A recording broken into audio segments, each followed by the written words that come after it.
En una lujosa mansión ubicada en lo alto de una colina, rodeada de jardines impecablemente cuidados y muros de mármol reluciente, vivía un hombre cuya riqueza era conocida en toda la región. Su nombre era Alejandro Ferrer, un magnate cuya fortuna parecía interminable. Desde coches deportivos hasta aviones privados, pasando por fiestas extravagantes y viajes alrededor del mundo, Alejandro lo tenía todo. Sin embargo, detrás de esas paredes adornadas con arte costoso y vistas panorámicas, existía un silencio ensordecedor que ni el eco de las risas artificiales de sus invitados podía romper. Alejandro era admirado por muchos, envidiado por otros, pero verdaderamente conocido por nadie. En cada evento social, su sonrisa brillante era solo una máscara cuidadosamente diseñada para ocultar la creciente sensación de vacío que lo devoraba desde dentro. A pesar de su éxito material, Alejandro sentía que su vida carecía de sentido. Todo lo que había acumulado parecía efímero, como arena que se escapa entre los dedos. Había llegado a la cima, pero el viento frío de la soledad le recordaba cada noche que algo esencial faltaba. Aquella tarde, mientras observaba la puesta de sol desde su terraza, Alejandro se hizo una pregunta que cambiaría su destino.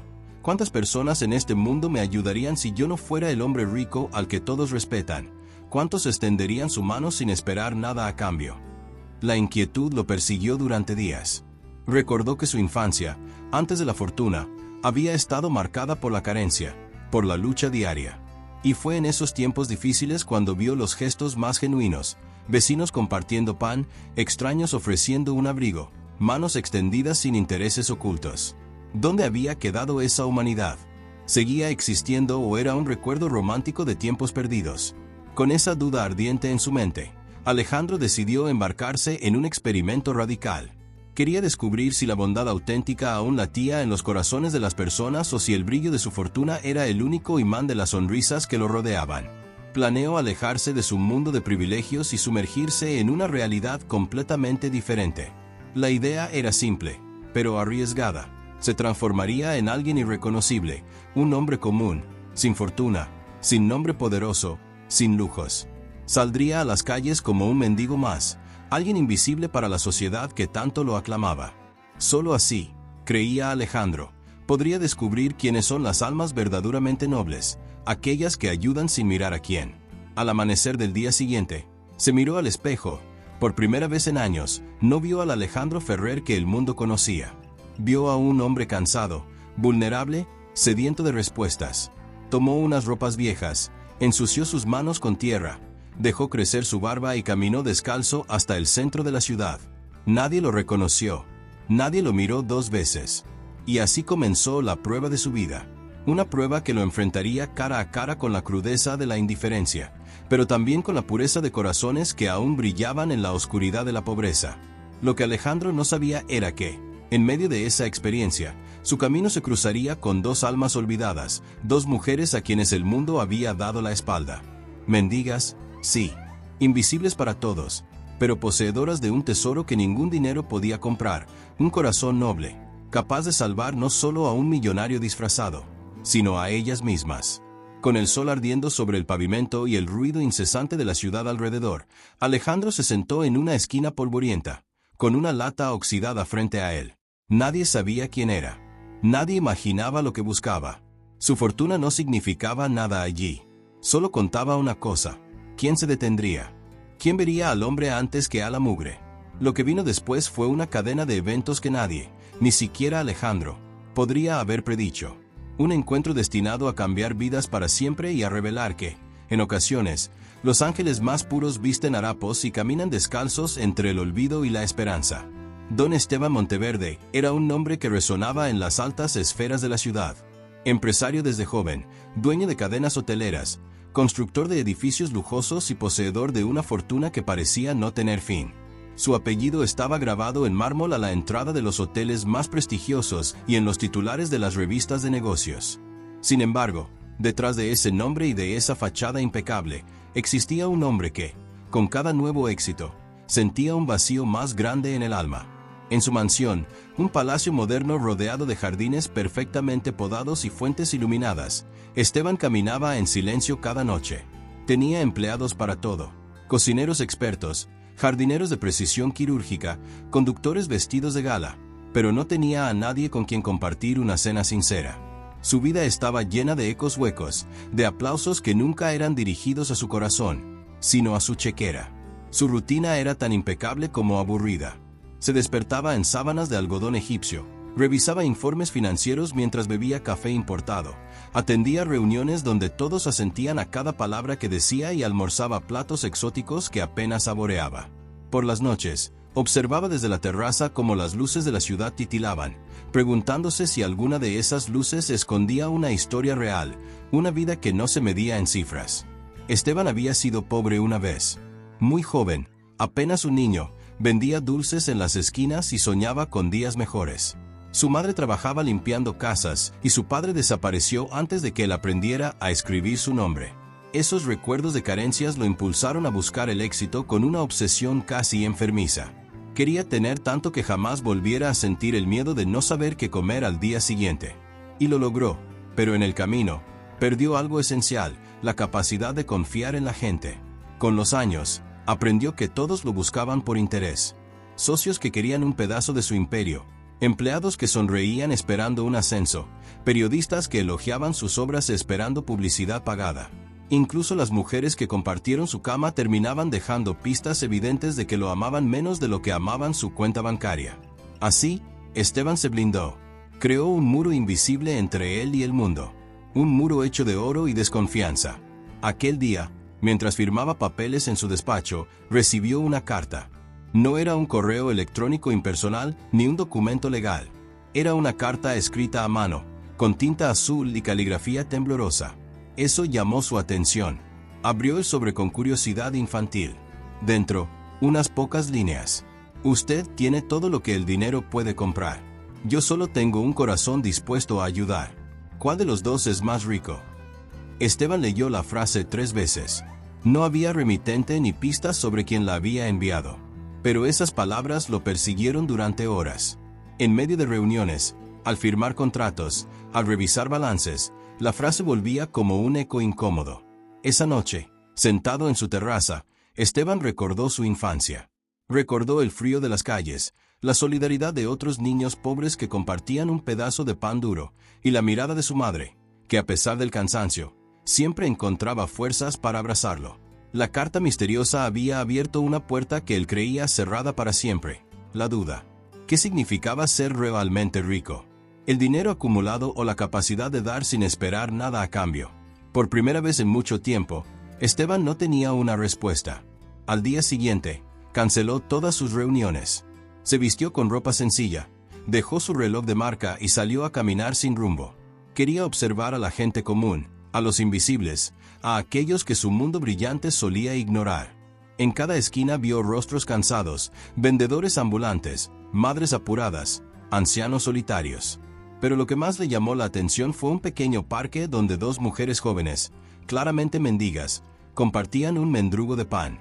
Lo partían con cuidado, como si fuera un tesoro, y al mismo tiempo reían como si nada faltara en sus vidas. Esteban se quedó observándolas desde la distancia. Algo en ellas lo desconcertaba. Su alegría no tenía lógica. Estaban sucias, con ropa rota y mochilas raídas, pero sus sonrisas eran auténticas. No tenían nada y parecían tenerlo todo. El contraste con su propia existencia lo golpeó como un relámpago. Esa noche, en su mansión vacía, decidió que debía descubrir qué secreto guardaban esas mujeres. No porque quisiera ayudarlas, sino porque sentía que ellas podían ayudarlo a él. Sin saberlo, aquellas 2 mendigas se convertirían en el inicio de la mayor lección de su vida. Y Esteban Monteverde estaba a punto de descubrir que las verdaderas riquezas no se guardan en cuentas bancarias, sino en corazones que saben compartir. Al día siguiente, Esteban Monteverde dejó atrás su impecable imagen de empresario exitoso. Cambió el traje a medida por unos pantalones simples, una camisa sin marca y unos zapatos desgastados que no combinaban con nada en su armario. Salió sin chofer, sin guardaespaldas, sin agenda. Su única brújula era la curiosidad que le quemaba por dentro. Quería entender cómo era posible que unas simples mendigas, perdidas en el bullicio de la ciudad, irradiaran una felicidad que él, con toda su fortuna, jamás había sentido. Caminó hasta el pequeño parque donde las había visto. No era un parque bonito ni cuidado. El pasto crecía sin control y los bancos de madera tenían más astillas que pintura. Aún así, había vida. Niños corriendo detrás de un balón, ancianos charlando sobre viejas glorias, vendedores ofreciendo café tibio en vasos descartables. Y allí, bajo la sombra de un árbol torcido, estaban ellas, las dos mujeres que lo habían intrigado. La primera era joven, quizá no más de 25 años. Su cabello oscuro caía en una maraña desordenada sobre sus hombros y su ropa parecía haber vivido demasiadas vidas. La otra, un poco mayor, tenía el rostro curtido por el sol y la piel marcada por las cicatrices invisibles de la calle. Juntas, compartían un trozo de pan duro y un termo de agua caliente, mientras reían como si nada faltara. Esteban se acercó con la misma timidez de un niño entrando a una escuela nueva. «Disculpen», su voz sonó extraña, como si no le perteneciera. Las dos mujeres lo miraron. Lo escanearon con esa habilidad que solo quienes viven en la calle desarrollan. Podían medir a una persona en un parpadeo, reconocer si era amenaza, ayuda o simplemente alguien perdido. «¿Se te perdió algo, señor?», preguntó la mayor, con una mezcla de desconfianza y burla. Esteban dudó. ¿Cómo explicarlo sin parecer loco? ¿Cómo decirles que él, el famoso Esteban Monteverde, estaba ahí porque quería aprender a ser feliz como ellas? No exactamente. Las vi ayer, desde el otro lado de la calle, y me llamó la atención cómo reían. Quisiera saber, ¿de qué se ríen? Las mujeres se miraron y soltaron una carcajada. Era tan sincera y contagiosa que Esteban, sin entender por qué, sonrió también. «Nos reímos de la vida, señor», respondió la más joven, con una chispa en los ojos. «Porque si no te ríes, te devora». Esteban se sentó, sin ser invitado, en el borde del banco. Sentía que si se iba en ese momento, perdería una oportunidad única. Durante años, había asistido a conferencias de motivación, leído libros de autoayuda escritos por millonarios y pagado a terapeutas con títulos brillantes. Y ahora, dos mujeres que no tenían más que un termo y un pan viejo, le estaban dando una lección que nadie antes le había enseñado. «¿Cómo pueden reírse si no tienen nada?», preguntó con la honestidad de un niño. La mayor lo miró con ternura, como quien ve a alguien profundamente perdido. «¿Nada?», repitió, casi ofendida. «Tenemos mucho. Tenemos libertad. Nadie nos debe nada y no le debemos nada a nadie. Tenemos esta amistad, que vale más que cualquier cuenta bancaria. Y tenemos esta risa, que es nuestra arma secreta. Cuando todo se pone feo, nos reímos. Porque si nos quitan la risa, entonces sí nos habrán robado todo». Esteban sintió un nudo en la garganta. Esa lógica simple lo desarmaba. Él tenía todo lo que ellas no tenían: casas, autos, empleados, inversiones.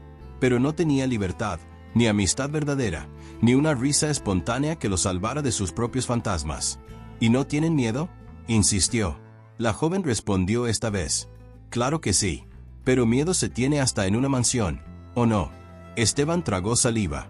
Aquella frase lo atravesó. ¿Cómo sabían ellas que él vivía atrapado en miedos invisibles? ¿Cómo podían leerlo tan fácil, como si fuera un libro abierto?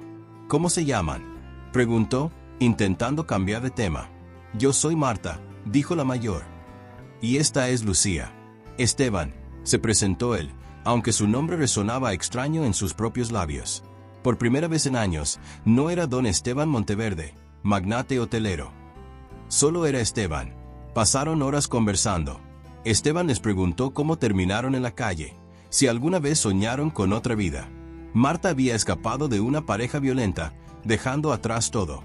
Lucía, en cambio, no escapaba de nadie. Simplemente nació en el lugar equivocado, en una casa donde la pobreza era la única herencia. Ambas habían aprendido a sobrevivir con ingenio, compartiendo lo poco que tenían y riéndose de sus propias desgracias. Cuando cayó la noche, Esteban sintió algo extraño. No quería irse.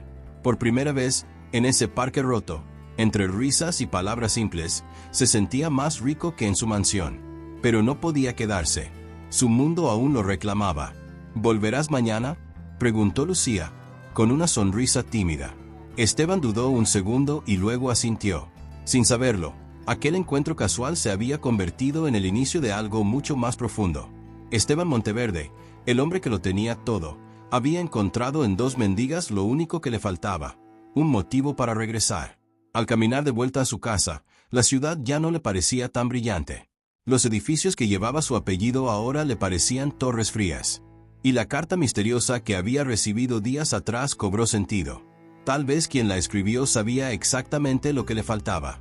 Y ahora, Esteban estaba decidido a averiguarlo. Al día siguiente, Esteban despertó más temprano de lo habitual. No revisó su teléfono, no miró sus correos ni consultó la agenda de su secretaria. Por primera vez en años, tenía un plan que no estaba diseñado para generar dinero ni prestigio. Simplemente quería volver al parque, sentarse en ese banco de madera astillada y seguir escuchando a Marta y Lucía.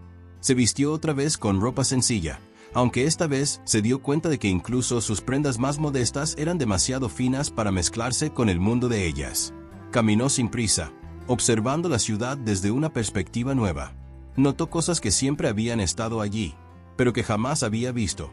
Los ancianos vendiendo dulces caseros en las esquinas, los niños descalzos jugando con una pelota vieja, las paredes pintadas con mensajes de protesta y esperanza. Por primera vez, Esteban miraba la ciudad con los ojos de quien no tiene nada que perder. Al llegar al parque, las buscó con la mirada, temiendo que no estuvieran. Pero allí estaban, exactamente en el mismo banco, compartiendo un mate improvisado con hierba reciclada que alguien les había regalado.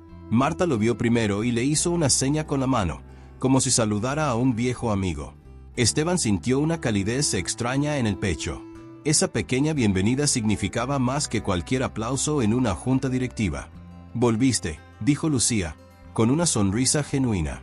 «Se lo prometí», respondió Esteban, sentándose junto a ellas.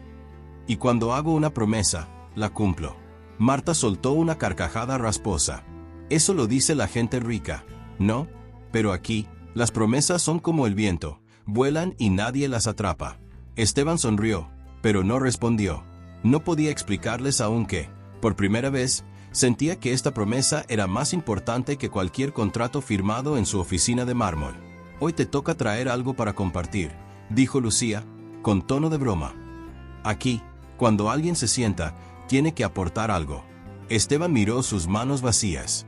En su mundo, la gente aportaba contactos, ideas o inversiones.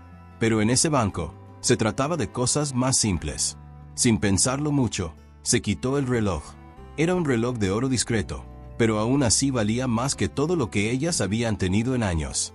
«No queremos eso», dijo Marta, casi ofendida. «No nos sirven cosas caras. Aquí compartimos cosas que se pueden comer, beber o reír. El oro no alimenta». Esteban sintió vergüenza. Era la primera vez que alguien rechazaba un gesto suyo de esa forma. Guardó el reloj en el bolsillo y, en cambio, sacó una vieja historia que recordaba de su infancia. Su abuela, una mujer sencilla de pueblo, solía contarle leyendas antiguas sobre almas que se pierden y encuentran en los lugares más inesperados. «Si no puedo traer comida, les traigo un cuento», dijo, y sin esperar respuesta, comenzó a relatar. Marta y Lucía escucharon con atención. Cada palabra flotaba en el aire como un regalo intangible. Cuando terminó, las dos aplaudieron suavemente, como quien celebra algo valioso pero frágil. «Eso sí vale», dijo Lucía. «Una buena historia alimenta más que un trozo de pan». Y así, sin planearlo, Esteban encontró su rol en aquel banco. Cada tarde volvía al parque, trayendo consigo un cuento, un recuerdo, un chiste. Se convirtió en el narrador oficial de aquel rincón olvidado, donde la risa era más fuerte que el hambre y las palabras valían más que las monedas. Con el paso de los días, empezó a notar cosas que al principio le habían pasado desapercibidas. Por ejemplo, la forma en que Marta siempre miraba al cielo al atardecer, como buscando a alguien. O cómo Lucía escribía pequeñas notas en pedazos de cartón, frases sueltas que guardaba como tesoros. Una tarde, la curiosidad lo venció. «¿Qué escribes ahí?», preguntó, señalando el cartón en manos de Lucía. Ella sonrió, pero no respondió de inmediato. Luego, con cierta timidez, le pasó el cartón. En él, con letra temblorosa, había escrito: «Incluso las flores que crecen en el asfalto merecen ser amadas». Esteban sintió un nudo en la garganta. Esa frase, tan simple y tan profunda, resumía todo lo que él estaba aprendiendo en esos días. Por años, había creído que el valor de alguien se medía en propiedades, logros y poder. Pero ahora, esas dos mujeres le estaban enseñando que hay flores que nacen en los lugares más hostiles. Aún así, florecen. Esa noche, Esteban regresó a su mansión. En vez de revisar documentos o informes financieros, sacó un cuaderno en blanco. En la primera página escribió la frase de Lucía. Era su nueva regla de vida. Con el paso de las semanas, su vínculo con Marta y Lucía se volvió más fuerte. No era caridad ni lástima. Era algo más parecido a una amistad improbable, una que desafiaba todas las normas sociales. Ellas seguían rechazando sus regalos materiales, pero aceptaban con gusto sus cuentos, sus historias y, sobre todo, su compañía. Un día, Lucía no apareció. Marta, con el rostro ensombrecido, le explicó. La policía la levantó anoche. Dicen que no se puede dormir aquí. Se la llevaron a un albergue, pero ella siempre escapa. Esteban sintió una furia inesperada. ¿Cómo era posible que la ciudad, tan inmensa y llena de lujos, no tuviera un rincón para una joven que solo pedía existir? ¿A qué albergue?, preguntó, decidido. Marta se encogió de hombros. En la calle, los destinos son inciertos. Pero Esteban no estaba dispuesto a perder esa batalla. Esa noche, por primera vez en su vida, usó su poder y contactos para algo personal. Hizo llamadas, movió influencias, presionó autoridades. Al amanecer, sabía dónde estaba Lucía. Cuando la encontró, estaba en una sala fría, rodeada de otras almas perdidas. Sus ojos se iluminaron al verlo. «Viniste», dijo, con una mezcla de sorpresa y alivio. «Claro que vine», respondió él. «Porque incluso las flores que crecen en el asfalto merecen ser amadas». Lucía sonrió. Por primera vez, dejó que una lágrima resbalara por su mejilla. Esteban tomó su mano y, en ese momento, supo que ya no era el hombre que había sido. Su fortuna seguía allí, pero por primera vez, había encontrado algo que el dinero no podía comprar: propósito. Y así, sin planearlo, el poderoso Esteban Monteverde empezó a descubrir que a veces, las personas más ricas son las que menos tienen, y que la verdadera riqueza es la que no se guarda en un banco, sino en los corazones que somos capaces de tocar. Lucía salió del albergue esa misma mañana, no porque le dieran el alta o porque las autoridades decidieran liberarla. Salió porque Esteban, con una mezcla de influencia y determinación, consiguió que la dejaran ir bajo su cuidado. Era irónico. Un hombre que había pasado años blindado en sus propias torres de cristal ahora era responsable de una joven sin hogar, cuya vida cabía en una bolsa de plástico. Caminaron juntos por las calles aún húmedas por el rocío. Marta, al verlos llegar de vuelta al parque, sonrió como quien confirma algo que ya sabía. «Les dije que estabas enamorado», bromeó Marta, encendiendo un cigarrillo mal armado. Lucía y Esteban se miraron, incómodos. No era amor, al menos no de la forma convencional. Era algo más complejo, una conexión que no necesitaba etiquetas. «Hoy no quiero cuentos», dijo Lucía. «Quiero que me digas por qué haces esto». Esteban se sentó en el banco, respiró hondo y buscó una respuesta honesta. «Porque estoy cansado de vivir en un mundo donde la gente vale por lo que tiene. Y porque ustedes me enseñaron algo que nunca aprendí en ninguna universidad, que la dignidad no tiene precio». Marta hizo una mueca de aprobación. «Bonito discurso», dijo. «Pero las palabras no nos llenan la barriga». Esteban sonrió. Por primera vez, no sintió ese comentario como un ataque, sino como una invitación. «Entonces, vamos a trabajar», dijo, poniéndose de pie. «Si las palabras no alimentan, encontraremos algo que lo haga». Y así comenzó una de las transformaciones más inesperadas de la ciudad. Esteban, Marta y Lucía, un empresario caído en 42 almas invisibles para el resto del mundo, empezaron a buscar formas de generar sustento. No con limosnas, sino con creatividad. Lucía, con su talento para escribir frases en cartón, empezó a hacer pequeños poemas callejeros.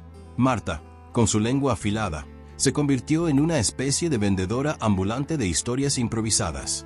Esteban, por su parte, usó sus contactos no para cerrar tratos millonarios, sino para convencer a cafeterías, librerías y bares a que compraran esas flores de cartón, pequeñas obras llenas de poesía y verdad. Al principio, la gente miraba con desconfianza. ¿Quién querría pagar por un pedazo de cartón escrito por una chica de la calle? Pero algo cambió cuando Esteban decidió hacer lo impensable. Puso su propio nombre detrás de cada pieza. «Curadas por Esteban Monteverde», decía el pequeño sello en cada cartón. De pronto, lo que parecía basura se convirtió en arte de culto. La prensa, siempre hambrienta de historias curiosas, se interesó. ¿Qué hacía un magnate vendiendo poesía callejera? Las redes explotaron. Todos querían una flor del asfalto. Marta se reía a carcajadas cada vez que veían a gente vestida de marca peleando por un pedazo de cartón. El mundo está loco, decía. Pero si su locura nos da de comer, que siga girando. Con el dinero recaudado, alquilaron una pequeña habitación para Lucía y Marta. No era un palacio, pero tenía techo, baño y una cama decente. Esteban se negó a poner el contrato a su nombre. «Esto es de ustedes», les dijo. «No quiero que nadie diga que las compré». Lucía, que siempre había desconfiado de las buenas intenciones, empezó a creer que tal vez existía otro tipo de gente rica. No todos eran buitres de traje y corbata. Algunos, como Esteban, podían ser simplemente almas perdidas buscando redención. Pero no todo fue fácil. Con la fama vinieron los buitres reales. Empresarios que querían explotar la historia, marcas que ofrecían dinero a cambio de convertirlas en influencers de la superación, y hasta políticos que querían sacarse fotos con ellas. «Si aceptamos, volvemos a ser mercancía», dijo Lucía. «Prefiero seguir vendiendo mis cartones sola». Esteban estuvo de acuerdo. La historia de ellas no podía convertirse en otro producto de marketing vacío. Y fue ahí, en medio de esa decisión, cuando algo aún más inesperado ocurrió. Lucía fue invitada a participar en un concurso de poesía urbana. ¿Yo?, preguntó, incrédula. «No sé ni cómo se escribe un poema de verdad». «Tú ya los escribes», le aseguró Esteban. «Solo que lo haces en cartón, con manos sucias y alma limpia». Lucía aceptó, pero puso una condición. Si ganaba, el premio sería dividido con otros jóvenes en situación de calle. Marta lloró de orgullo al escuchar eso. El día del concurso, Esteban fue el único elegante en la sala. Lucía subió al escenario con sus ropas raídas, su cabello sin peinar y sus nervios a flor de piel. Pero cuando empezó a leer, la sala quedó en silencio. Su poema hablaba de todas las noches invisibles, de los amores prohibidos entre cartones y de las flores que crecen donde nadie las riega. Al final, el aplauso fue ensordecedor. Lucía no solo ganó el concurso, se ganó el respeto de una ciudad entera. Esa noche, mientras compartían una cena sencilla en la habitación recién alquilada, Esteban se dio cuenta de algo. Él había llegado al parque buscando una historia, pero terminó encontrando una familia. Marta, Lucía y él formaban una especie de tribu urbana, unida no por sangre, sino por la certeza de que nadie sobrevive solo. «¿Y ahora qué?», preguntó Marta, levantando su vaso de plástico lleno de vino barato. «Ahora seguimos escribiendo», dijo Esteban. «Porque hay muchas flores esperando ser descubiertas». Lucía levantó su vaso también. «Por las flores del asfalto», brindó. Y por primera vez en mucho tiempo, Esteban sintió que pertenecía a algún lugar. No era una oficina de lujo, ni una mansión fría. Era un banco de parque, una habitación modesta, una calle llena de historias. Y así, la historia de Esteban Monteverde, el magnate que buscó humanidad entre los escombros, siguió floreciendo, capítulo tras capítulo, cartón tras cartón. Los días que siguieron al concurso de poesía fueron una mezcla de celebración, trabajo y confusión. Lucía se convirtió, sin quererlo, en una especie de figura pública. La prensa la buscaba, la gente la reconocía en las calles y algunos curiosos incluso querían sacarse fotos con la poeta de los cartones. Esteban observaba todo con cierta preocupación. Sabía que la fama era un animal peligroso, sobre todo cuando se posaba sobre alguien tan frágil como Lucía. Marta, en cambio, lo disfrutaba. «Deberías cobrar por las fotos», le decía. «Si el mundo quiere convertirnos en espectáculo, al menos que paguen entrada». Pero Lucía no quería convertirse en un símbolo vacío. Si iba a ser escuchada, lo haría en sus propios términos. Así que comenzó a escribir algo más grande, más profundo, una especie de manifiesto poético sobre la vida en la calle. Lo llamó Raíces bajo el asfalto, un título que, según ella, representaba a todos los que sobrevivían invisibles bajo los pies de una ciudad indiferente. Esteban le ayudó a encontrar una pequeña imprenta independiente dispuesta a publicar el libro sin censuras ni edulcorantes. El primer tiraje fue pequeño, casi simbólico, pero cada ejemplar fue numerado y firmado por Lucía. Se vendieron en horas. «Eres una estrella», le dijo Esteban, con una mezcla de orgullo y temor. «Soy una raíz», corrigió ella. «Y las raíces no brillan, pero sostienen todo lo que crece». A pesar de los logros, Lucía seguía luchando contra sus propios miedos.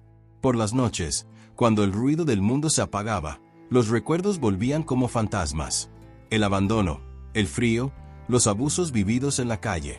Marta, con su instinto protector, dormía en el colchón junto a ella, como una madre improvisada. Una noche, mientras compartían un cigarrillo en la ventana, Lucía le confesó a Esteban uno de sus secretos más oscuros. Cuando tenía 14, vivía con un tipo, dijo, sin mirar. Me daba techo y comida, pero a cambio, me cobraba de otras formas. Esteban sintió que se le revolvía el estómago. ¿Dónde está ese tipo ahora? Muerto, respondió ella. No lo maté yo, pero lo vi morir. Y no hice nada para ayudarlo. El silencio entre ellos fue denso. No eras responsable de salvarlo, dijo Esteban. Tú solo eras una niña. Pero crecí creyendo que estaba sucia, que era culpable por no haber gritado, por no haber escapado antes. Esteban no encontró palabras suficientes. Solo le tomó la mano y la apretó con fuerza, como si pudiera transferirle algo de la dignidad que ella sentía perdida. Al día siguiente, Lucía decidió que su siguiente poema sería sobre ese capítulo oculto. Lo escribió en un pedazo de cartón, como siempre, y lo dejó en la banca donde todo había empezado. Las niñas no son mercancía, las raíces no son basura. El cartón fue fotografiado, compartido, viralizado. Sin quererlo, Lucía había creado un movimiento espontáneo. Grupos feministas, activistas sociales y hasta colegios usaron su mensaje como bandera. De la noche a la mañana, ella se convirtió en la voz de todas las niñas invisibles. Pero la fama también atrajo sombras. Una tarde, mientras vendían flores del asfalto en una feria cultural, alguien reconoció a Lucía. Un hombre de mirada turbia, con una cicatriz en la mejilla. Te conozco, mocosa, le dijo. No pensaste que te olvidaríamos tan fácil, ¿no? Lucía se congeló. Esteban se interpuso entre ellos. ¿Algún problema?, preguntó, con la voz más firme de su vida. El hombre escupió al suelo y se fue, pero Lucía sabía que no sería el último encuentro. El pasado no se entierra tan fácil cuando creces entre monstruos. Esa noche, Marta le contó a Esteban la historia completa. El hombre de la cicatriz era parte de una red que explotaba a menores de la calle. Lucía había escapado de ellos años atrás, pero al hacerse famosa, su rostro había vuelto a circular. «Tenemos que sacarla de aquí», dijo Marta. «No podemos dejar que la encuentren». Esteban se enfrentó a un dilema. ¿Deberían huir y perder todo lo construido? ¿O deberían enfrentarse al monstruo de frente? Lucía tomó la decisión por todos. «No voy a esconderme nunca más», dijo. «Si me buscan, que me encuentren. Pero esta vez no estoy sola». Con la ayuda de un periodista amigo de Esteban, decidieron hacer pública la amenaza. Publicaron una entrevista donde Lucía contaba su historia sin filtros. Nombró a los responsables, describió los lugares donde operaban y puso el rostro de la cicatriz en primera plana. La reacción fue inmediata. Las autoridades, presionadas por la opinión pública, iniciaron una investigación formal. El hombre de la cicatriz fue arrestado, junto con otros miembros de la red. Lucía tuvo que declarar ante jueces y fiscales, reviviendo cada herida, pero esta vez con la certeza de que su voz valía más que su miedo. Cuando todo terminó, Esteban le preguntó, «¿Qué quieres hacer ahora?». Lucía miró el parque desde la ventana de su habitación. «Seguir escribiendo», dijo. «Pero esta vez, no solo sobre mí. Quiero contar las historias de todos los que siguen en la calle. Quiero que el mundo los vea como lo hiciste tú». Y así nació Voces del Asfalto, un proyecto donde jóvenes sin hogar escribían sus propias historias y las publicaban en forma de pequeños libros de cartón. Esteban se encargaba de la producción, Marta de la venta y Lucía de ser el puente entre las raíces y el cielo. Con el tiempo, Voces del Asfalto se convirtió en mucho más que un proyecto literario. Se transformó en una red de apoyo, un refugio creativo y un grito colectivo. Y aunque el camino estaba lejos de ser fácil, Lucía aprendió que las raíces, cuando encuentran agua y luz, pueden romper cualquier asfalto. Las semanas siguientes al nacimiento de Voces del Asfalto fueron un torbellino de emociones y trabajo. El pequeño taller improvisado en el sótano de la librería de Esteban se convirtió en un refugio para otros chicos y chicas de la calle, algunos tan jóvenes que aún conservaban los restos de una infancia interrumpida.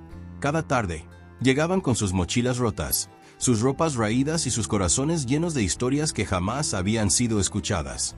Lucía se sentaba con ellos, compartía cigarrillos, mate y silencios incómodos. Sabía que, para escribir, primero había que romper las paredes invisibles que el miedo construía.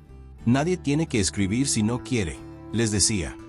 Pero si llevan una historia atragantada, aquí hay papel y cartón para sacarla.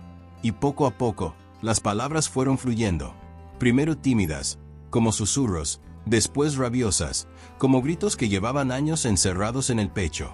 Uno de los primeros en llenar un cartón fue un chico llamado Gabriel, de apenas 12 años, que había huido de un hogar violento. Su poema se llamaba Casa, y decía: una casa no es un techo, es una esquina donde no te golpean. Una casa es donde el miedo duerme primero. Yo tuve casa sin puertas. Ahora soy de cartón, y este cartón es mi casa. Lucía leyó el poema en voz alta durante una de las ferias literarias donde vendían los libros de cartón. El público quedó en silencio. Algunos lloraron, otros aplaudieron, pero nadie quedó indiferente. Fue entonces cuando Lucía entendió el verdadero poder de lo que estaban haciendo. No era caridad ni asistencia social, era dignidad transformada en palabra. Sin embargo, la visibilidad también trajo nuevos problemas. Una noche, mientras Marta cerraba el puesto de libros en una plaza cultural, un grupo de adolescentes bien vestidos se acercó riendo. Tomaron un par de libros de cartón, los miraron con desprecio y uno de ellos los tiró al suelo. ¿Esto es literatura?, se burlaron. Esto es basura de vagos. Lucía llegó justo a tiempo para ver la escena. Sin pensarlo, recogió los libros y se los ofreció de nuevo. Si no saben leer la calle, no merecen pisarla, les dijo con calma. Los chicos se fueron riendo, pero Marta vio el temblor en las manos de Lucía. A pesar de su fuerza, todavía le dolía ser reducida a lo que alguna vez fue, una chica de la calle sin valor para el mundo. Esa noche, en el colchón que compartían, Marta le dijo: si alguna vez te vuelves famosa de verdad, quiero que recuerdes esto, nunca dejes que te conviertan en símbolo vacío. Lucía asintió, pero en el fondo sabía que no era tan fácil. La prensa, las redes sociales y hasta algunos políticos ya estaban usando su imagen como la poeta que salió del barro. La invitaban a programas de televisión, la nominaban a premios de literatura urbana y hasta querían hacer un documental sobre su vida. Esteban estaba dividido entre el orgullo y el miedo. Sabía que la fama podía ser una droga peligrosa, sobre todo para alguien que había vivido tanto tiempo siendo invisible. ¿Y si nos roban la historia?, preguntó Marta una noche, mientras discutían las ofertas que llegaban. No pueden robarnos lo que aún estamos escribiendo, respondió Lucía. Esta historia es nuestra y la seguimos contando todos los días. Pero el verdadero golpe llegó de donde menos esperaban. Una editorial grande, de esas que nunca se fijan en autores callejeros, ofreció comprar los derechos de Raíces bajo el asfalto para convertirlo en un libro de lujo, con tapa dura, fotografías artísticas y prólogo de una celebridad literaria. Lucía sintió náuseas al leer el contrato. Quieren convertir nuestras raíces en decoración, dijo. No puedo vender esto. No a ellos. Esteban intentó hacerle ver el lado práctico. Con ese dinero, podrían alquilar un espacio propio para Voces del Asfalto, comprar mejores materiales, ayudar a más chicos. Pero Lucía era firme. Si vendemos nuestra voz, volvemos a hacer silencio. Finalmente, decidieron rechazar la oferta. En su lugar, lanzaron una campaña de financiamiento colectivo, donde la gente podía comprar un libro de cartón directamente a cambio de una donación. En pocos días, lograron lo suficiente para alquilar un pequeño local en el centro. El día de la inauguración, Lucía se paró en la puerta con un cartel que decía: este no es un refugio, es una imprenta de dignidad. El local se llenó de curiosos, periodistas, amigos y extraños. Marta vendía libros como quien vende pan caliente. Esteban organizaba un pequeño micrófono abierto donde cualquiera podía leer sus textos. Y Lucía, con su humildad feroz, servía café y sonreía como si por fin el mundo la estuviera viendo como ella quería ser vista. Esa noche, cuando cerraron la puerta, Esteban la encontró sentada en el piso, llorando en silencio. ¿Qué pasa?, preguntó. Lucía lo miró con los ojos enrojecidos y la voz quebrada. Es la primera vez que tengo una llave, dijo. Una llave de algo que es nuestro. Esteban se sentó junto a ella, sin saber qué decir, porque en ese momento entendió que Para alguien que había crecido sin puertas, tener una llave era el gesto más revolucionario del mundo. Y así, entre voces y silencios, Lucía y sus raíces siguieron creciendo, rompiendo el asfalto y abriendo puertas para todos los que alguna vez creyeron que la calle era su único destino. Con el local en funcionamiento y voces del asfalto ganando fuerza, Lucía creyó que por fin podían respirar en paz. Sin embargo, en las calles, la paz es siempre frágil, como una burbuja que estalla al menor roce con la realidad. Un atardecer, mientras Lucía cerraba la persiana metálica, vio una sombra conocida al otro lado de la calle. Un hombre alto, delgado, con una cicatriz que le cruzaba la ceja izquierda. Era Joaquín, uno de los jefes de una red de explotación que operaba en los barrios bajos. Lo conocía bien. Cuando era apenas una niña, Joaquín la había usado como mensajera, obligándola a llevar paquetes sospechosos de esquina en esquina. Y cuando Lucía ya no le sirvió, la arrojó como un trapo sucio a las mismas calles que la devoraron durante años. Verlo allí, observándola desde lejos, le revolvió el estómago. Marta, que llegó justo detrás de ella, notó el temblor en sus manos. «¿Quién es?», preguntó en voz baja. «Alguien que creí muerto o preso», respondió Lucía sin apartar la vista. Esa noche, Lucía no pudo dormir. Los recuerdos la atacaron como un enjambre. Noches escondida en portales oscuros, golpes, gritos y el sabor metálico de la sangre seca. Joaquín era parte de un capítulo que ella había intentado arrancar de su historia. Sin embargo, allí estaba él, regresando como un eco del pasado que se niega a morir. A la mañana siguiente, cuando abrieron el local, encontraron un mensaje escrito con pintura roja en la persiana. Nada crece en el asfalto sin pagar el precio. Esteban y Marta se miraron preocupados. Lucía, en cambio, sintió un fuego antiguo arderle en el pecho. No iba a retroceder. No esta vez. En vez de borrar el mensaje, lo transformaron. Lo cubrieron con carteles hechos por los chicos de la editorial, poemas, dibujos, frases de esperanza. Convirtieron la amenaza en un mural de resistencia. Pero Joaquín no se fue. Volvía cada noche, solo o acompañado, a espiar desde la sombra. Un día, incluso entró al local y recorrió las estanterías como cualquier cliente. Se acercó al mostrador, donde Lucía estaba sentada, y le dijo en voz baja: «Creíste que podías escapar, pero nadie se va del todo de donde viene». Lucía lo miró directo a los ojos y respondió: «Yo no escapé. Yo volví para quedarme». Esa noche, convocaron una reunión urgente con los chicos de Voces del Asfalto. Les contaron quién era Joaquín y lo que representaba. Algunos, como Gabriel, lo conocían bien. Otros, más jóvenes, creían que esas historias de explotación eran cosa del pasado. «No vamos a cerrar», dijo Lucía. «Pero tenemos que estar preparados. La calle no perdona a los que la desafían». Decidieron organizar una vigilia literaria. Pasarían la noche entera leyendo y escribiendo, llenando el local de vida y testigos.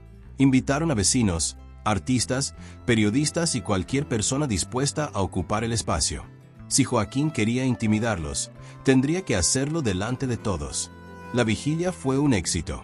Poetas callejeros improvisaron versos sobre el miedo y el coraje. Una banda de cumbia villera tocó en la vereda, mientras adentro, los niños escribían cuentos en cartón reciclado. Esteban sirvió café sin parar, Marta coordinaba las lecturas, y Lucía, con un micrófono en la mano, contó su historia por primera vez ante un público. Habló de los años invisibles, de las noches sin nombre, de los cuerpos rotos por la desesperanza. Y al final, levantó uno de los libros de cartón y dijo: «Este es el único arma que tenemos. Y con esto vamos a pelear». La ovación fue ensordecedora. Pero Joaquín no apareció esa noche. Sabían que el silencio no era rendición, era estrategia. Días después, la verdadera embestida llegó de otro frente. Un inspector municipal apareció con una orden de clausura. Alegaban que el local no cumplía con normas de seguridad y que carecían de permisos adecuados. Era una excusa burda, pero suficiente para cerrar las puertas. Lucía comprendió al instante. Joaquín no iba a ensuciarse las manos. Prefería mover sus contactos, usar las reglas del sistema para destruir lo que no podía controlar. Esa tarde, en vez de llorar o rendirse, convocaron a una conferencia de prensa improvisada en la vereda. Con cámaras y micrófonos apuntándola, Lucía mostró la orden de clausura y dijo: «Nos cierran porque le temen a nuestra voz. Pero la calle es nuestra imprenta, y si cierran esta puerta, Abriremos 1000 más. La historia se viralizó. En redes, cientos de personas compartieron mensajes de apoyo. Escritores famosos, músicos y periodistas comenzaron a defender el proyecto. Voces del Asfalto dejó de ser solo una editorial callejera. Se convirtió en símbolo de resistencia cultural. El municipio retrocedió. Revocaron la clausura argumentando error administrativo, pero todos sabían que habían perdido la batalla mediática.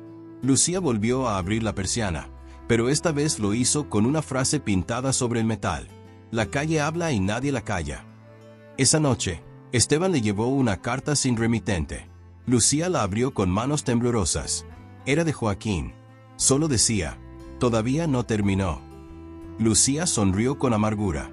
Sabía que la lucha no había acabado. Pero ahora no estaba sola. Detrás de ella había un ejército de palabras, historias y voces que jamás volverían a hacer silencio.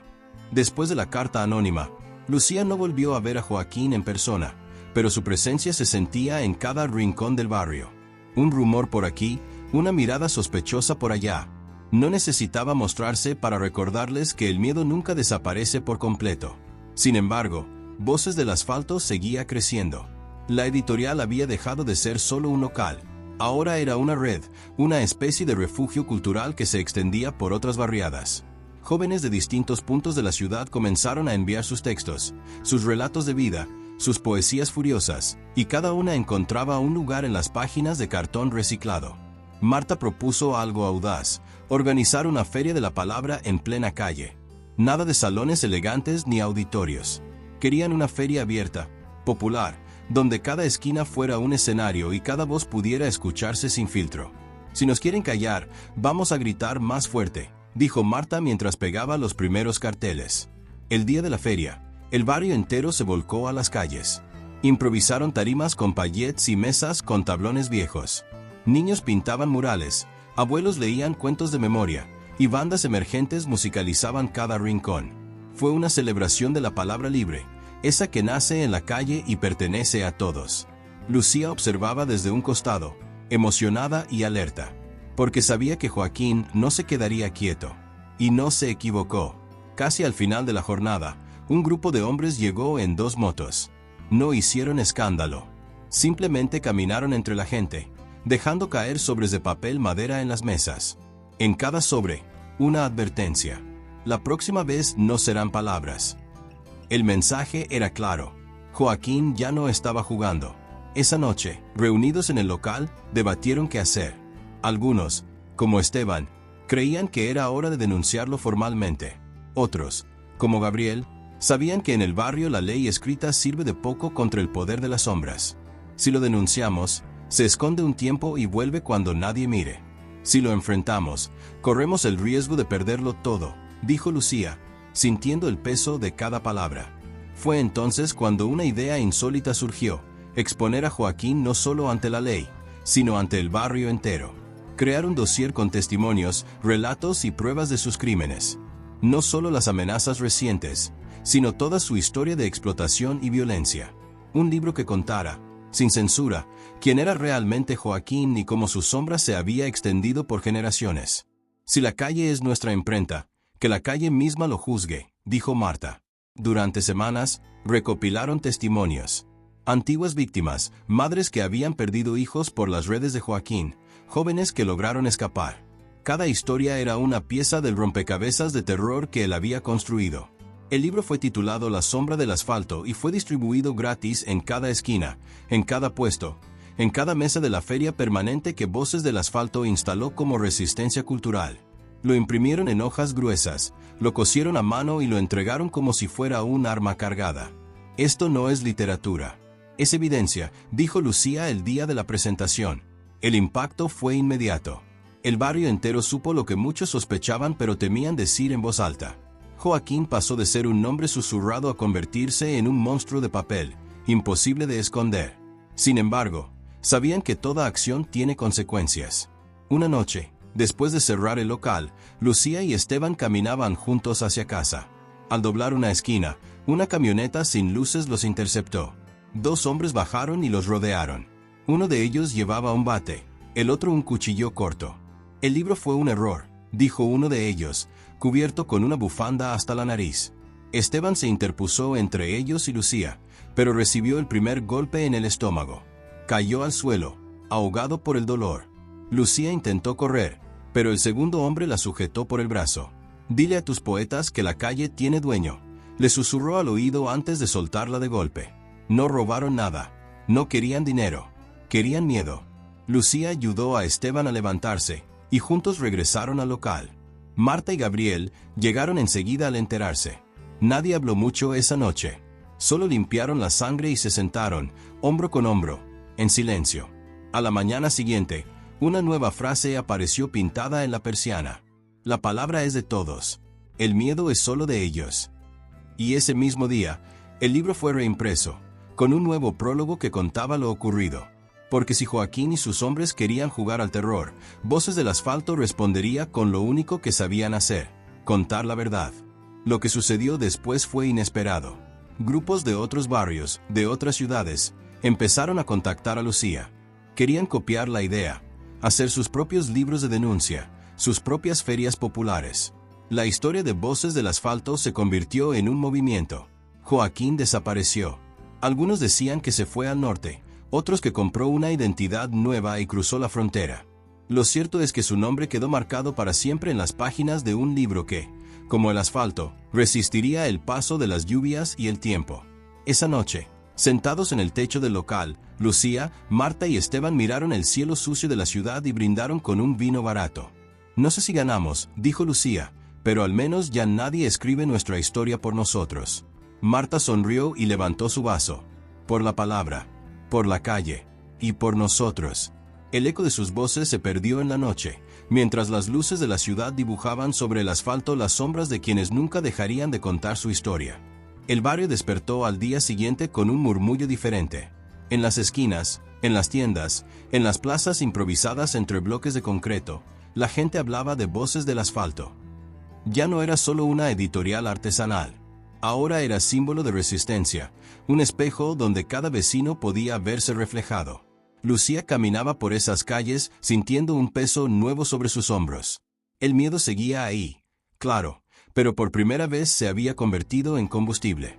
No era el miedo que paraliza, sino el que empuja, el que te obliga a no rendirte porque sabes que retroceder ya no es opción. Esa mañana, Marta llegó al local con un sobre en la mano, sin remitente, sin palabras escritas fuera. Lo dejó sobre la mesa y miró a Lucía con un gesto entre curiosidad y temor. «¿Lo abrimos juntas?», preguntó. Lucía asintió, y con dedos temblorosos rasgó el papel. Dentro, encontraron una hoja mecanografiada, con un mensaje corto. «La historia no termina aquí, pero ustedes ya no caminan solas». No había firma, pero Lucía reconoció el estilo. Era de alguno de los chicos que alguna vez trabajaron para Joaquín. Tal vez un soplo de conciencia, tal vez una advertencia velada. De cualquier forma, era claro que algo se estaba moviendo en las entrañas del barrio. En las semanas siguientes, llegaron más sobres. Algunos con relatos anónimos de abusos pasados, otros con nombres y fechas de desapariciones que nadie había investigado. Poco a poco, Voces del Asfalto se convirtió en una especie de archivo clandestino, una memoria viva del dolor y la resistencia de la gente olvidada. Gabriel propuso un paso más audaz: organizar un juicio popular simbólico. No era legal, no tenía valor jurídico, pero tenía un peso cultural inmenso. Frente al mural principal del barrio, levantarían un estrado de madera, y durante 2 días, cualquiera que quisiera podría subir y contar su historia. Sin censura, sin miedo. El acusado sería Joaquín, aunque ya no estuviera presente. Y los jueces serían los propios vecinos. «Nos dirán locos, nos llamarán justicieros de cartón», dijo Gabriel. «Pero si la justicia no baja hasta el barrio la construirá con sus propias manos». Lucía dudó al principio. Temía que fuera una provocación demasiado grande, un desafío directo que podría atraer nuevas represalias. Pero Marta la convenció. «Ya nos golpearon. Ya nos amenazaron. ¿Qué más nos pueden quitar?». El día del juicio, el barrio entero se reunió frente al mural. Había silencio, un respeto solemne que no era común en esas calles donde siempre rugían las bocinas y los gritos. La primera en subir fue doña Carmen, una anciana que había perdido a su hijo 20 años atrás. Con la voz quebrada, relató cómo Joaquín lo había reclutado siendo apenas un niño y cómo, Cuando quiso salirse, lo encontraron flotando en el río. Después subió un joven que nunca antes había hablado en público. Contó cómo había sido mensajero de Joaquín, transportando sobres con dinero y paquetes que nunca se atrevió a abrir. Lo dejó todo cuando vio a un amigo suyo recibir un balazo por entregar el sobre equivocado. Y así, uno a uno, vecinos, excolaboradores, madres, hermanas y amigos fueron subiendo al estrado, hasta tejer una historia colectiva que era más fuerte que cualquier sentencia judicial. No se trataba solo de Joaquín, sino de todo un sistema de silencio y miedo que había permitido que existiera. Cuando el sol cayó, Marta tomó la palabra. Este juicio es simbólico, dijo, pero lo simbólico también construye realidades. Hoy declaramos culpable a Joaquín, pero también nos declaramos responsables. Porque cada vez que callamos, cada vez que miramos para otro lado, lo dejamos crecer. Hoy decidimos no callar más. El aplauso resonó como un trueno en la noche. Y en ese aplauso había rabia, dolor y esperanza mezclados. Sin embargo, la historia no terminó allí. Esa misma noche, mientras Lucía regresaba a casa, vio una sombra familiar en la esquina. Joaquín, más delgado, más envejecido, pero con esa misma mirada de fiera acorralada. ¿Creíste que me iba a esconder para siempre?, dijo él, encendiendo un cigarro con manos temblorosas. No hay libro, no hay juicio que borre lo que soy. Yo soy parte de este barrio, lo quieras o no. Lucía respiró hondo, sintiendo como la rabia se mezclaba con el miedo. Pero esta vez no retrocedió. Tienes razón, dijo. Eres parte de esta historia. Pero ahora esa historia la escribimos nosotros. Joaquín soltó una carcajada seca, pero en sus ojos había algo distinto. No era desprecio, era cansancio. Sabía que su tiempo se había acabado. Sin decir nada más, se perdió entre las sombras. Al día siguiente, Lucía encontró un último sobre bajo la puerta de su casa. Dentro había una cadena de oro, la misma que Joaquín siempre llevaba al cuello. No había nota, no había palabras. Solo el eco de una despedida silenciosa. Con el tiempo, Voces del Asfalto siguió creciendo. Publicaron libros de poesía urbana, novelas escritas por jóvenes del barrio, manuales de autodefensa cultural. El local se convirtió en centro cultural, en refugio para quienes buscaban palabras donde antes solo había violencia. Lucía entendió entonces que la verdadera victoria no era derrotar a Joaquín, sino sembrar un nuevo relato, uno donde el miedo no fuera el único protagonista. Una tarde, mientras encuadernaba un nuevo libro, Marta le preguntó, si pudieras escribir el final de esta historia, ¿cómo lo harías? Lucía sonrió y respondió, no lo escribiría yo, lo escribiría el barrio. Y sería una historia sin final, porque mientras haya gente aquí, la historia sigue. Y así fue. En cada esquina, en cada pared pintada, en cada verso leído en voz alta, la historia del barrio seguía escribiéndose. Una historia de heridas abiertas, pero también de palabras que cicatrizan. Una historia donde el eco de las voces del asfalto nunca se apaga. Pasaron los meses y, aunque la rutina del barrio seguía girando entre el trabajo duro, las facturas impagables y las peleas cotidianas, algo había cambiado. Voces del Asfalto ya no era solo un local de libros o un refugio para soñadores. Se había transformado en un símbolo, una herida abierta que respiraba y latía en cada esquina. Lucía y Marta decidieron ampliar el proyecto. No bastaba con contar las historias de los ausentes y los caídos. También querían construir memoria para los que vendrían después. Así nació la idea del Archivo del Asfalto, un mural vivo donde cada vecino podía dejar un objeto, una carta, una fotografía o cualquier cosa que guardara la memoria de una lucha personal. La pared de la vieja fábrica abandonada fue elegida para eso. Al principio, la gente dudaba. Algunos pensaban que remover el pasado era atraer desgracias. Otros decían que no tenía sentido, que el barrio estaba condenado a repetir su historia una y otra vez. Pero Lucía no se rindió. Si no nos contamos a nosotros mismos, otros nos contarán como les conviene, repetía cada vez que alguien cuestionaba el proyecto. El primer objeto que colgaron fue la cadena de oro de Joaquín. Marta la colocó en el centro del muro, dentro de una vitrina improvisada. No como homenaje, sino como advertencia. La memoria del dolor también es parte de la memoria colectiva. A partir de ahí, las donaciones empezaron a llegar. Un cuaderno escolar con poemas escritos en la última página, una bala oxidada encontrada en el parque, una camiseta ensangrentada que alguna vez fue de un chico que no volvió a casa. Gabriel se sumó al proyecto con una idea que al principio parecía loca: registrar testimonios en video. Cada vecino que quisiera podía sentarse frente a una cámara y contar su historia sin filtros. Historias de miedo, de amor, de resistencia, de arrepentimiento. La cámara se convirtió en un espejo, y lo que reflejaba era la verdad cruda del barrio. Una noche, cuando todos habían ido a casa, Lucía se quedó sola revisando las grabaciones. Entre testimonios y confesiones, encontró uno que no recordaba haber registrado. Aparecía Joaquín, sentado frente a la cámara, con el cigarro eterno entre los dedos. «Me llamo Joaquín Suárez», decía con la voz raspada, «y esta es la historia que nadie me pidió contar». Lucía sintió un escalofrío al verlo. Nadie sabía cómo había conseguido grabar ese testimonio. Tal vez había entrado al local una noche que estaba vacío. Tal vez alguien lo ayudó. Lo cierto es que ahí estaba, desnudo de poder, sin la máscara de jefe. «Yo no nací malo», continuaba. «Nadie nace así. Aquí, o te comen o aprendes a morder. Yo aprendí a morder. Y cuando mordí por primera vez, me gustó el sabor. Poder, miedo, respeto, todo mezclado en la boca como sangre y saliva». Lucía apretó los puños. Parte de ella quería apagar la grabación, pero la otra parte entendía que esa era también una verdad necesaria.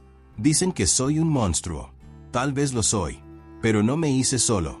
Me hicieron las calles, los golpes, los gritos detrás de las puertas cerradas, las promesas que nunca llegaron. Y cuando me di cuenta de que el miedo daba más resultados que la esperanza, ya era tarde para volver atrás». Joaquín hizo una pausa larga. Miró directo a la cámara y, por primera vez, sus ojos no eran los de un depredador. Eran los de un hombre cansado. «No espero perdón», dijo. «Solo quiero que sepan que, detrás de cada cicatriz que dejé, hay una historia que nunca me atreví a contar. Si quieren recordar el barrio, recuerden también que el monstruo fue un niño primero. Un niño al que nadie escuchó». Lucía apagó la grabación. Sintió una mezcla amarga de rabia y compasión. Marta llegó poco después y la encontró con los ojos húmedos. «¿Qué pasó?», preguntó. Lucía no respondió. Solo le mostró la grabación. Marta la vio en silencio, y al terminar, respiró hondo. «¿Lo publicamos?», preguntó Marta. Lucía dudó. Era peligroso. Podía parecer que justificaban sus crímenes. Pero también era la prueba de que la violencia no nace sola. Que el silencio es el padre de cada verdugo. «Lo publicamos», dijo al final. «Que la gente juzgue. Nosotros solo mostramos lo que es». El video se proyectó la semana siguiente, en la Plaza Central. El barrio entero se reunió, como si fuera cine al aire libre. Nadie aplaudió al final. Nadie habló. Solo el viento soplaba entre los edificios.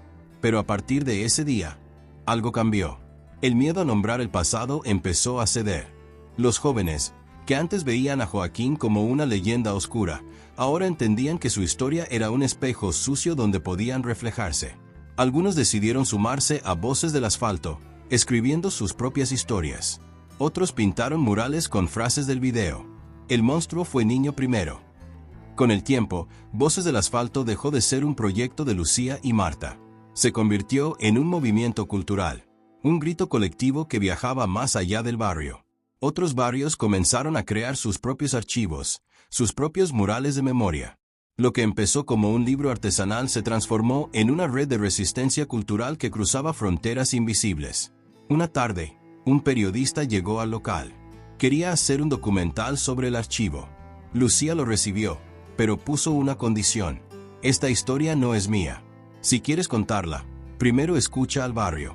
Porque aquí, cada voz importa». El periodista aceptó y pasó semanas recogiendo testimonios. Cuando el documental se estrenó, no hubo nombres propios destacados. Solo un título: Voces del Asfalto, la historia de todos. Y así, la memoria siguió creciendo, como una raíz que rompe el concreto. Porque cuando un barrio aprende a contar su propia historia, deja de ser solo un lugar. Se convierte en un latido colectivo, imposible de silenciar. Las noches en el barrio ya no eran las mismas desde que las paredes comenzaron a hablar. El archivo del asfalto seguía creciendo, y cada nuevo objeto o testimonio añadido era como una piedra lanzada al agua, creando ondas que alcanzaban rincones cada vez más lejanos. Una tarde, Mientras Lucía organizaba unas cartas antiguas que alguien había dejado en la puerta de la librería, un hombre mayor cruzó la calle lentamente, arrastrando los pies y cargando un sobre amarillento en las manos. Lucía lo observó desde la ventana, intrigada. El hombre parecía conocer cada grieta del suelo, como si sus pasos antiguos se reconocieran con el asfalto. ¿Puedo ayudarle?, preguntó Lucía, cuando el hombre finalmente entró. El anciano la miró con ojos gastados, de esos que han visto demasiado y han guardado aún más. Extendió el sobre y, con voz temblorosa, dijo: «Esto pertenece al archivo». Lucía lo tomó con cuidado, notando que el sobre estaba sellado con un pequeño símbolo dibujado a mano, 2 manos entrelazadas. El hombre no dio más explicaciones y se marchó sin decir su nombre. Cuando Lucía abrió el sobre, encontró una serie de hojas escritas a mano. Eran cartas, pero no amorosas ni familiares. Eran confesiones, recuerdos fragmentados de un tiempo que parecía enterrado. Nos dijeron que no preguntáramos, que era mejor olvidar. Pero yo recuerdo cada nombre, cada cara, cada grito en la noche. Éramos niños jugando a ser hombres armados. Ahora somos hombres cargando con los fantasmas de esos niños. Cada carta estaba firmada por alguien diferente: el flaco, Tobías, la gata, el chino. Nombres que para muchos no significaban nada, pero para los viejos del barrio eran cicatrices vivas. Eran los nombres de una pandilla de los años 80, un grupo de jóvenes que desapareció casi por completo tras una redada policial brutal que nadie se atrevió a investigar. Lucía llevó las cartas a la reunión semanal de Voces del Asfalto. Marta las leyó en voz alta, y el silencio que siguió fue como una puerta abierta a un pasado que todos creían sellado. «Mi hermano era amigo del flaco», dijo una mujer mayor desde el fondo de la sala. Siempre decía que algún día contarían su historia. Esa noche, Gabriel se quedó editando un video especial. Decidieron leer cada carta frente a cámara y proyectarlas en el mural digital del archivo. Cada nombre recuperado era como un latido recuperado. Con el paso de los días, personas que jamás habían participado en las actividades del archivo comenzaron a acercarse. Algunos traían fotos antiguas, otros relatos sueltos, otros solo lágrimas contenidas por décadas. El barrio había creído que enterrar a sus muertos en el olvido era la única forma de sobrevivir. Pero el archivo demostró lo contrario: recordar era resistir. Entre las historias rescatadas, había una que llamó especialmente la atención de Lucía y Marta. Era la historia de Sofía, la única mujer de la pandilla perdida. Según los relatos, Sofía era la voz más fuerte, la que escribía canciones y poemas sobre las calles y sus dolores. Decían que tenía un cuaderno negro donde lo anotaba todo: nombres, fechas, secretos. «Si encontramos ese cuaderno, encontraremos el alma de esta historia», dijo Marta. Buscaron durante semanas. Preguntaron a los vecinos más antiguos, revisaron archivos viejos, incluso escarbaron entre los escombros de casas abandonadas. Hasta que un día, un niño de 10 años apareció en la librería con un cuaderno envuelto en una bolsa de plástico. «Lo encontré en el techo de mi casa», dijo. «Mi abuela dice que la dueña de ese cuaderno era una chica que cantaba desde las ventanas cuando había luna llena». Lucía tembló al abrir el cuaderno. Estaba mojado, roto en partes, pero aún legible. Las primeras páginas eran poemas. «En esta calle nací, en esta calle morí, y en esta calle renazco, cada vez que alguien dice mi nombre». Más adelante, había listas de nombres. Nombres reales, apodos, fechas de arrestos, lugares donde solían reunirse. Y al final, una carta firmada por Sofía. Si algún día encuentras esto, significa que el viento decidió que era hora de recordar. No nos olviden. No fuimos santos, pero fuimos reales. Fuimos hijos de este asfalto y sus noches sin estrellas. Si nuestra memoria sirve para que otros no caminen por el mismo filo, entonces valió la pena cada cicatriz. Lucía y Marta decidieron dedicar una jornada completa a Sofía y su pandilla. Invitaron a músicos locales a cantar sus poemas convertidos en canciones. Pintaron un mural con su rostro y su cuaderno en llamas, como símbolo de palabras que jamás pudieron ser silenciadas. Esa noche, cuando el evento terminó, Marta y Lucía se quedaron solas, mirando el mural iluminado por las luces de la calle. «¿Crees que alguna vez podremos contar toda la historia del barrio?», preguntó Marta. Lucía sonrió con melancolía. «Nunca podremos contarla toda, pero cada voz que recuperamos es un pedazo que vuelve a su lugar. Y si seguimos así, Tal vez un día las paredes cuenten la historia completa, aunque nosotras ya no estemos aquí para escucharla. El viento sopló fuerte esa noche, levantando papeles y polvo. Entre el eco de las risas lejanas y el murmullo del viento, Lucía creyó escuchar una voz femenina cantando. No pudo distinguir las palabras, pero el tono era claro. Era la voz de Sofía, flotando entre el cemento y las estrellas ocultas. Y así, Voces del Asfalto dejó de ser solo un proyecto de memoria. Se convirtió en un ritual, una forma de convocar a los ausentes para que caminaran, aunque sea por un instante, junto a los vivos. El amanecer tiñó las fachadas agrietadas con un tono cálido y anaranjado, como si el sol supiera que aquella mañana pertenecía a los recuerdos y no a los vivos. Marta llegó temprano a la librería, pero Lucía ya estaba allí, sentada en el suelo, rodeada por papeles sueltos, viejas fotografías y un pequeño radiocasete que alguien había dejado en la puerta durante la madrugada. «Alguien sigue alimentando el archivo», dijo Lucía, levantando la cinta que venía con el casete. «Pero esta vez es diferente». Marta se acercó y ambas miraron la etiqueta pegada a la cinta. En letra torcida y apresurada decía, «Los que nunca volvieron». Encendieron el aparato, y tras un breve ruido de estática, comenzó a sonar una voz áspera, masculina, con ese temblor peculiar de quien confiesa algo que lleva décadas guardado. Nos encerraron en la parte vieja de la comisaría. No nos golpearon al principio, pero el silencio era peor. Escuchábamos a otros gritar en las celdas de al lado. Luego uno por uno desapareció. Dijeron que lo soltaron, pero nadie volvió al barrio. La grabación se interrumpió. Luego, otra voz, esta vez una mujer joven, tomó la palabra. «Si alguien escucha esto, por favor no olviden sus nombres. No éramos santos, pero no merecíamos desaparecer. El barrio nos crió y el asfalto nos enterró». Lucía apretó los puños. Cada vez que el archivo sacaba a la luz un nuevo fragmento, parecía que alguien detrás de las cortinas seguía dirigiendo el espectáculo. «¿Quién deja estas cosas?», preguntó Marta. «Alguien que aún carga con esa culpa», respondió Lucía.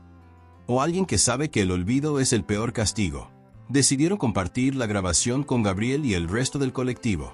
Esa noche, el mural digital proyectó los nombres mencionados en la cinta, uno por uno, sobre la pared del antiguo mercado. Javier el Chueco, Esteban Rata, Sofía la Roja, Elías Corto, y así hasta formar una columna larga de nombres olvidados. Pero algo extraño ocurrió al día siguiente. Un grupo de hombres de traje oscuro, ajenos al barrio, apareció preguntando por Lucía y Marta. Decían ser de una fundación histórica interesada en preservar el archivo, pero sus preguntas eran demasiado específicas. «¿Quién les dio los nombres?», preguntó uno de ellos, con tono aparentemente amable. «Los nombres nos encontraron a nosotras», respondió Marta sin miedo. Al día siguiente, encontraron la puerta de la librería forzada, y varios documentos del archivo estaban revueltos. Nada había sido robado, pero alguien había estado buscando algo. Gabriel, indignado, convocó a una asamblea urgente. Vecinos, antiguos pandilleros reformados, hijos y nietos de aquellos desaparecidos se reunieron para discutir qué hacer. «Quieren que tengamos miedo», dijo una anciana. «Igual que hicieron hace 40 años. Pero ahora tenemos memoria», respondió un joven. «Y tenemos voces». Fue entonces cuando surgió la idea, convertir el archivo en un archivo viviente. Cada noche, durante una semana, se leerían las historias recuperadas en plena calle, frente a la librería. Cada nombre sería pronunciado en voz alta y repetido por todos los presentes. Querían que cada palabra resonara en las paredes, en el asfalto, en las ventanas, hasta que el barrio entero recordara. La primera noche, la calle estaba llena. Algunos llegaron con velas, otros con fotografías, y otros simplemente con lágrimas secas en la garganta. Marta tomó el micrófono y comenzó a leer. Javier el Chueco, 17 años. Detenido el 14 de septiembre de 1982. Nunca volvió. La multitud repitió el nombre en un murmullo doloroso, como una oración colectiva. Luego otro nombre, y otro. Así hasta que la lista se completó. Al final, el silencio cayó pesado como una lápida. Cuando todos comenzaron a dispersarse, Lucía notó algo extraño. Una mujer joven, con ropa vieja y rostro cubierto por una bufanda, estaba parada al final de la calle, observando. Su silueta parecía familiar, pero cuando Lucía se acercó, la mujer desapareció doblando la esquina.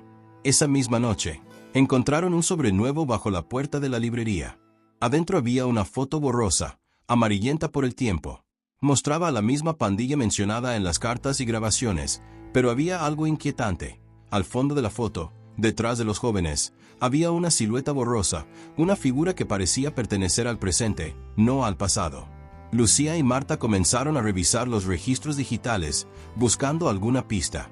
Fue entonces cuando descubrieron que, en cada foto antigua recuperada, esa misma silueta aparecía, como si alguien hubiese sido testigo silencioso de toda la historia del barrio. ¿Y si es la misma persona que deja las cartas, las cintas, las fotos?, preguntó Marta. O peor, respondió Lucía. ¿Y si es alguien que nunca pudo salir del archivo? La idea parecía absurda, pero en ese barrio donde las paredes hablaban, nada era imposible. Decidieron seguir el rastro de la silueta. Recorrieron los puntos donde habían encontrado objetos antiguos y cada vez que preguntaban, los vecinos mayores respondían lo mismo. Sí, recuerdo a alguien así. Siempre estaba cerca, siempre escuchaba, pero nunca hablaba. Esa figura, invisible para muchos, era la memoria encarnada. Un guardián involuntario que había crecido con la culpa de ver y callar. Finalmente, una noche lluviosa, mientras revisaban un antiguo taller mecánico abandonado, encontraron un cuarto secreto bajo el suelo, cubierto por tablones y polvo.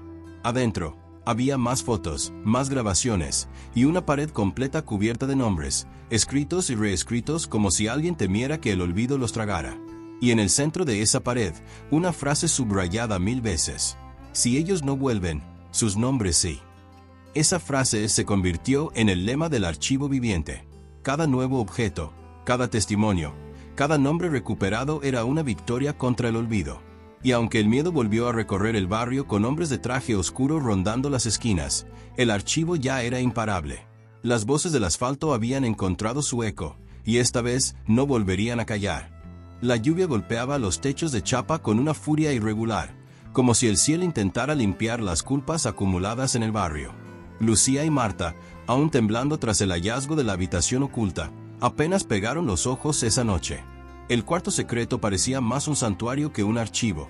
Cada nombre escrito, cada fotografía clavada en la pared, era una cicatriz abierta que no dejaba sanar al barrio. Por la mañana, Gabriel llegó con el resto del colectivo. Revisaron uno por uno los objetos encontrados: cartas, recortes de periódico, cassettes y una libreta vieja con una caligrafía que parecía escrita a toda prisa, como si cada palabra pesara toneladas sobre la conciencia de quien la escribió. En una de las páginas, había una confesión incompleta. Yo estuve allí cuando lo sacaron. No hablé. No ayudé. Los vi desaparecer bajo el suelo, y el suelo me tragó a mí también. La frase bajo el suelo encendió una alarma en la mente de Lucía. Recordó las historias que los más viejos contaban, sobre túneles construidos bajo el barrio durante la dictadura, pasadizos que conectaban antiguas comisarías, bodegas y edificios oficiales. Supuestamente, esos túneles se sellaron hace décadas, pero nadie los marcó en los planos oficiales. ¿Y si los túneles siguen ahí?, dijo Lucía en voz alta. Marta levantó la mirada. Era una locura, pero en ese barrio, las locuras siempre resultaban ser verdad. Decidieron que había que buscarlos. Si el archivo era la memoria visible, tal vez bajo tierra yacía la memoria enterrada. Esa misma tarde, con linternas, picos y cuerdas prestadas por viejos albañiles del barrio, comenzaron a explorar. El taller mecánico donde hallaron la habitación oculta parecía ser el primer acceso. Con esfuerzo, levantaron una trampilla de metal oxidado y descendieron por una escalera estrecha.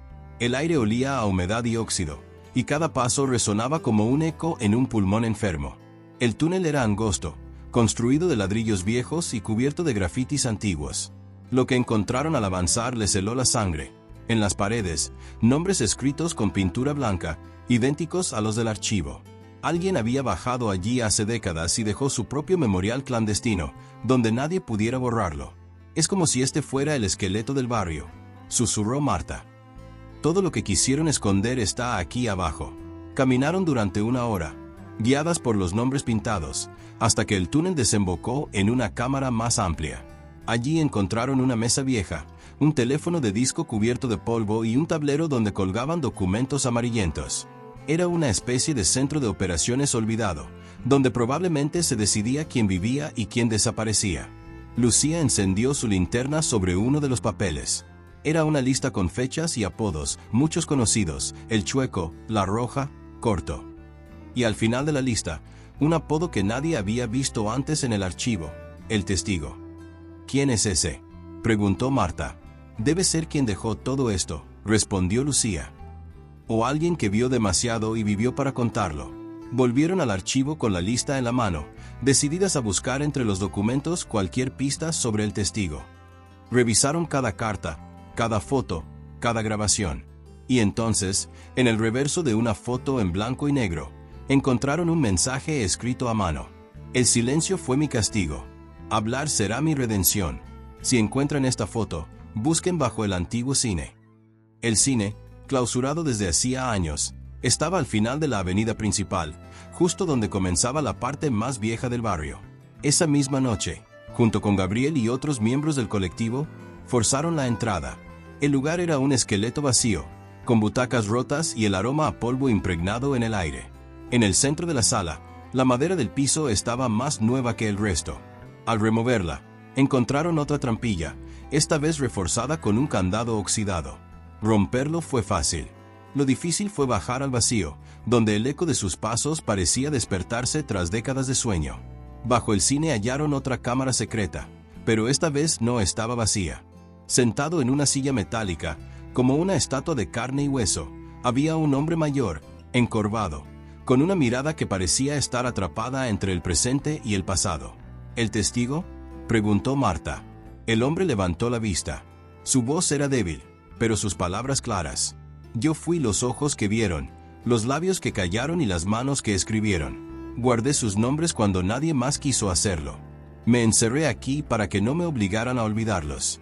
Lucía se acercó, con lágrimas contenidas. Nosotras encontramos el archivo. Los nombres ya no están solos. Todo el barrio los recuerda ahora. El testigo esbozó una sonrisa apenas perceptible. De su bolsillo sacó una llave pequeña y se la entregó a Lucía. La memoria es como un candado, dijo. Si la guardas mucho tiempo, se oxida. Pero si la abres, libera todo lo que estaba atrapado. Esa noche, la noticia recorrió el barrio como pólvora. El testigo existía, y con él, se abría la puerta a la verdad enterrada. El archivo viviente creció. Además de leer los nombres cada noche, comenzaron a proyectar fragmentos de las cartas, las fotos y las grabaciones sobre las paredes. El barrio entero se transformó en un museo a cielo abierto, donde cada grieta y cada baldosa hablaban. Pero lo más impresionante ocurrió la noche siguiente, cuando proyectaron una de las fotos recuperadas, justo sobre la fachada del cine. Aparecieron figuras en la imagen que nadie había notado antes, sombras difusas, como si los desaparecidos caminaran aún por el barrio, cuidando que nadie vuelva a callar sus nombres. Lucía y Marta entendieron que el archivo nunca había sido solo papeles o fotos. Era un pacto, un juramento entre el barrio y sus muertos, una promesa de que la memoria, por más enterrada que estuviera, siempre encuentra su forma de salir a la superficie. Y esa promesa, en ese barrio de paredes agrietadas y recuerdos tercos, era más fuerte que cualquier miedo. El barrio nunca volvió a ser el mismo después de esa noche. Aquellas figuras sombrías que se proyectaron sobre las paredes del viejo cine no eran un espejismo, sino una advertencia.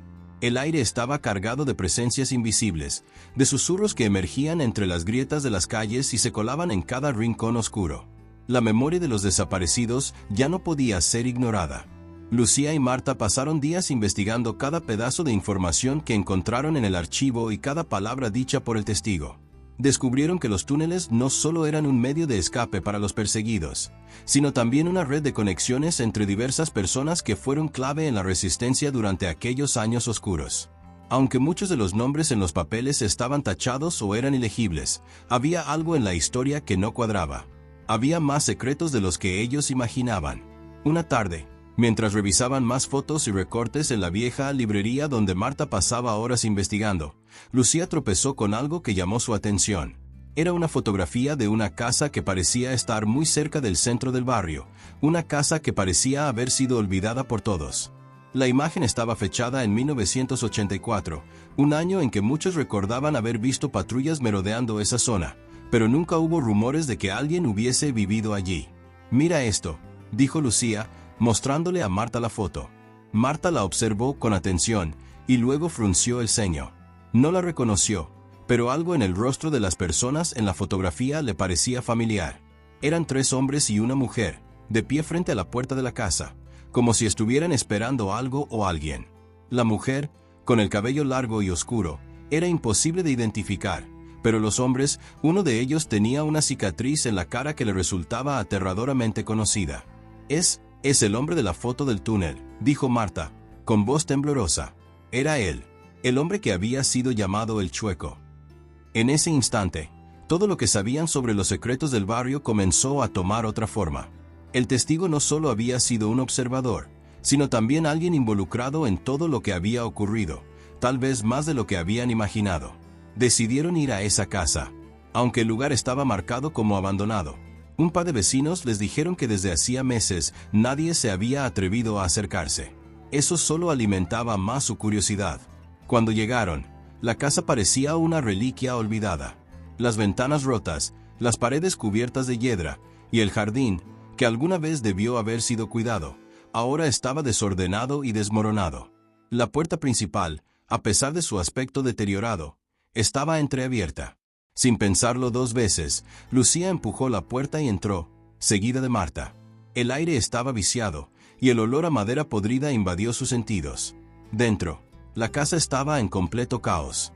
No había muebles, pero sí rastros de lo que alguna vez fue un hogar, una vieja lámpara caída en el pasillo, fotografías familiares rotas por el suelo, y sobre todo, una sensación de que algo o alguien había estado allí recientemente. «Aquí algo no está bien», dijo Lucía, mirando alrededor. En la pared, al fondo, algo brillaba a la luz de la linterna. Se acercaron lentamente y encontraron una puerta escondida, apenas visible, en una de las habitaciones traseras. Al abrirla, un cuarto vacío los recibió, pero no era un cuarto cualquiera. En las paredes, más nombres. Y en el centro, un escritorio con papeles desordenados. Marta comenzó a revisar los papeles con rapidez, mientras Lucía se acercaba a la ventana para observar el exterior. Entre los documentos, encontró algo extraño. Era una lista de personas desaparecidas, con fechas y horas exactas de su desaparición. La última línea tenía una fecha reciente, solo unos meses atrás, y estaba acompañada de un nombre que le heló la sangre. El testigo. «¿Qué significa esto?», preguntó Marta, mirando a Lucía, cuya cara palideció. Lucía no podía creerlo. La presencia del testigo no era una coincidencia. Él estaba involucrado más de lo que habían pensado. Las preguntas sobre su papel en todo esto eran muchas, pero había algo que no cuadraba. ¿Cómo había llegado a convertirse en una figura clave para aquellos que estaban intentando enterrar la memoria de los desaparecidos? Marta continuó hojeando los papeles, hasta que encontró una carta que parecía más reciente que las demás. La carta estaba firmada con una firma ilegible, pero el contenido era claro. «Si aún quedas con vida, sabrás lo que hiciste. No hay forma de escapar del ciclo, aunque trates de destruirlo. La memoria siempre regresa. El testigo nunca será olvidado». Lucía sintió un escalofrío al leer esas palabras. Era como si alguien les estuviera observando en todo momento, esperando que destaparan la verdad. Pero al mismo tiempo, le dio una sensación de urgencia. El testigo había sido una pieza crucial en todo esto, y de alguna manera, se sentía como si fuera el último eslabón que quedaba por romper en la cadena del olvido. «Tenemos que encontrarlo», dijo Lucía con determinación. «Si el testigo está aún con vida, puede ser la clave para cerrar este capítulo». Marta asintió, aunque sentía un temor creciente. Sabía que esto los pondría en el centro de algo mucho más grande de lo que podían controlar, algo que nadie había querido enfrentar antes. Las pistas los llevaron a un viejo hospital, uno que había sido cerrado por el gobierno años atrás y nunca registrado en los informes oficiales. Lucía sabía que si había alguna posibilidad de encontrar al testigo, ese sería el lugar. No era solo un hospital, sino un centro de detención clandestino que había sido usado durante la dictadura para interrogar a los detenidos políticos. La verdad estaba allí, entre las paredes rotas de aquel lugar. La entrada estaba oculta, cubierta por un muro de ladrillos y vegetación. Cuando lograron entrar, el silencio era pesado, como si los muros estuvieran esperando que alguien lo despertara. Allí, en una pequeña sala, encontraron lo que buscaban, una cámara de fotos antigua, similar a la que el testigo había usado para registrar todo lo que había visto. Y junto a la cámara, una última carta, esta vez escrita a mano por el mismo hombre que había estado en la fotografía en la casa. El ciclo está por cerrarse. Recuerda que la memoria nunca se olvida, ni siquiera cuando desaparece.